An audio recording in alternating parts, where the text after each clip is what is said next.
back. Well, some school districts are on spring break and some just got back. But our Chris Radcliffe met up with a group of students who have been hard at work for the next week since last summer.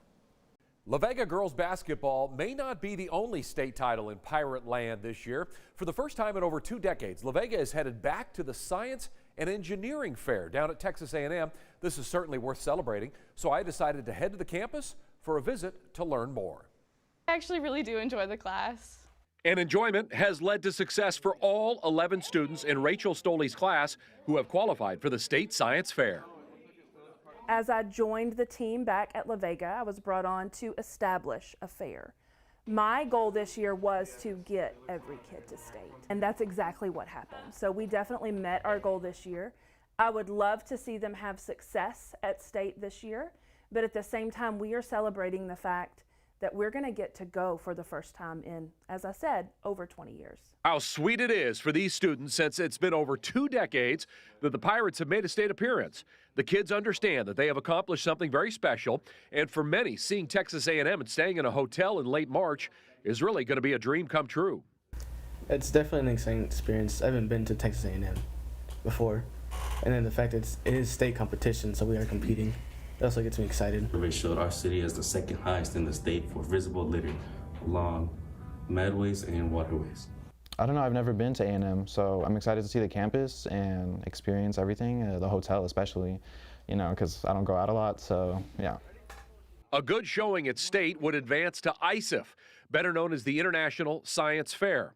And when you consider that 22,000 Texas students participate in the science fair and only 1,000 make it to state, advancing would be a major accomplishment.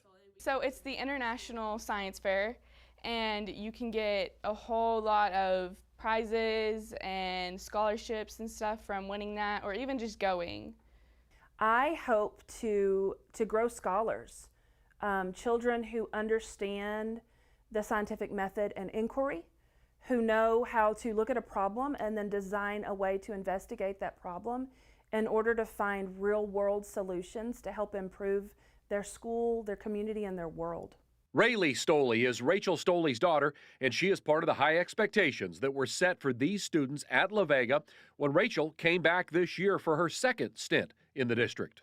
Everything that I allow my students to do has to be authentically theirs. I do not allow my students to go search a project up on the internet. They start with a bubble map in the summer in Summer Bridge, basically figuring out what do I already know, what am I interested in, and then I take them through the journey of figuring out, okay, now how do we turn that into a project? It's just a lot of fun, and it's something I've always been interested in, and it's also just so much easier with having like my mom as our sponsor.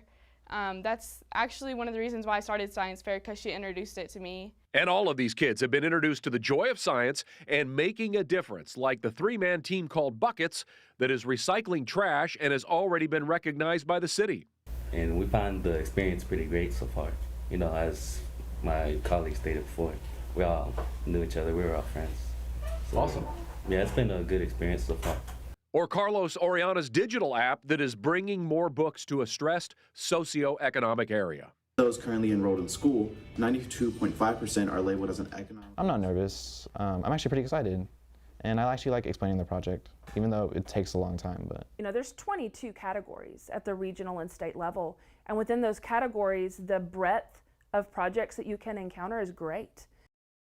The La Vega team has a really good chance. 2 of the teams have already placed first place at the Central Texas Science and Engineering Fair, and then 3 others finished in second place. So good luck to all the students next week at their competition.